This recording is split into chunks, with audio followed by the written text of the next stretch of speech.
We are pausing on our plans to move forward on a Senate vehicle to allow the House to move first with their proposal. And I am heartened that the bill Speaker Johnson is advancing omits the sort of devastating cuts that are non-starters for Democrats.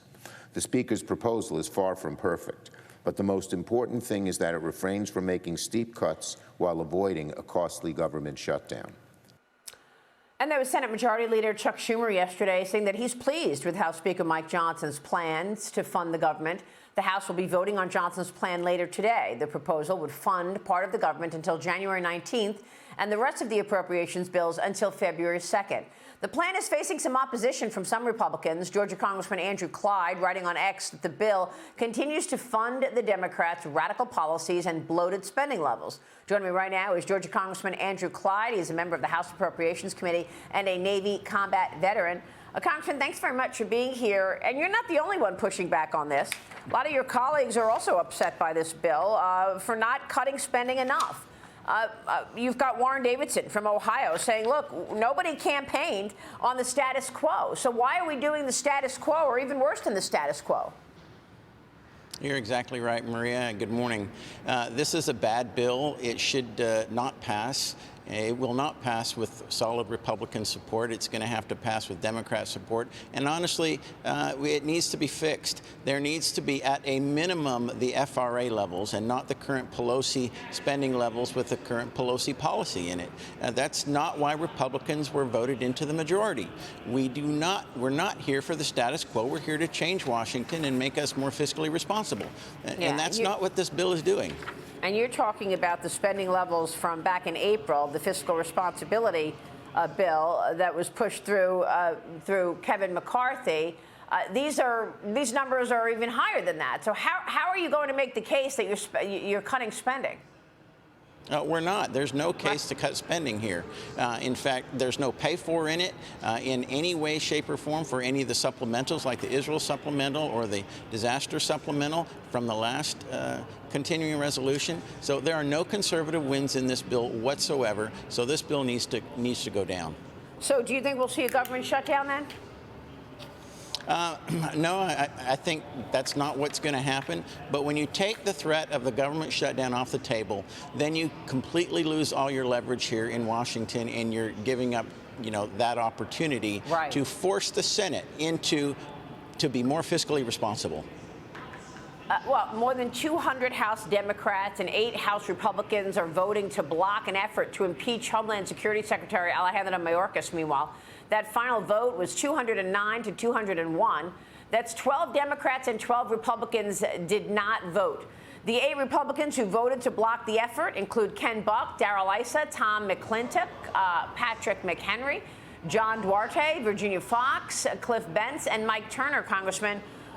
We've seen enough of a dereliction of duty at the border to know that Alejandro Mayorkas is not keeping a secure border. Why the pushback in the impeaching of Mayorkas? Well, I'll tell you that Mayorkas needs to be impeached. It's long overdue. We're seeing an invasion at our southern border, millions of illegals crossing our southern border, including high interest targets. Potential terrorists are coming across our southern border. This is absolutely unacceptable. Mayorkas is not following the law. He's breaching the law. He needs to be impeached. And so I voted to impeach him last night. And yet, many of your colleagues didn't vote. Todd Pyro, I guess that's their way of not impeaching Mayorkas. Well, Maria, I read something, and I want to get the congressman's perspective on this. I read the reason that those individuals decided not to go after impeaching Mayorkas is because the plan is to go after and impeach Joe Biden, meaning the train is pulled down the tracks on that, and Republicans didn't want to seem like they were being too impeaching, doing too many impeachments. Do you buy that line of thinking there, Congressman? No, I don't buy that line of thinking. Each case is different. Yeah, you have to handle them individually, and Mayorkas definitely needs to be impeached. Well, so does Biden, but we can deal with Mayorkas first, easily. Look, it's not the Republicans' fault that there's a fire to be put out everywhere you look. Okay? It's not your fault and the Congress's fault that from foreign policy to economic policy, this president has failed us, and the border is probably the biggest dereliction of duty out there. So It when is the are we going greatest to actually dereliction see of some duty. accountability, Congressman? Why can't you and your colleagues ever get something done? Well, you know, if it were up to me, Maria, I would certainly get something done like that.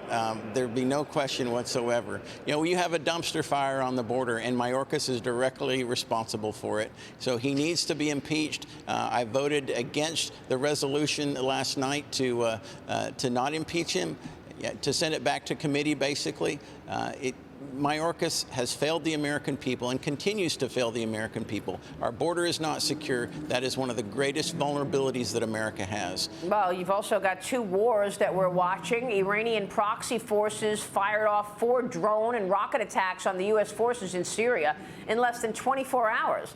There's been 52 total attacks on U.S. forces in the Middle East since October 17th. The Pentagon says at least 56 U.S. service members have been injured.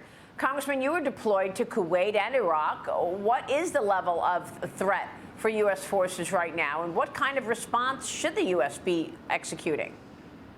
Well, I think that it's very important that the U.S. sends a very strong message to these Iranian-backed terrorists and to the folks that Iran supports, whether it's Hamas, Hezbollah, or the Houthis, that we will not accept that. But we have a weak president. We have someone in the White House that the world does not respect, and you have seen that time and time again. Weakness. It invites aggression, and you're seeing aggression from all over the Middle East.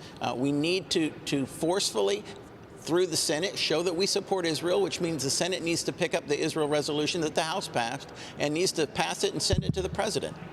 All right, Congressman, we're going to be watching all of that. Thanks very much for your time this morning. Andrew Clyde is in D.C. Thank you, sir.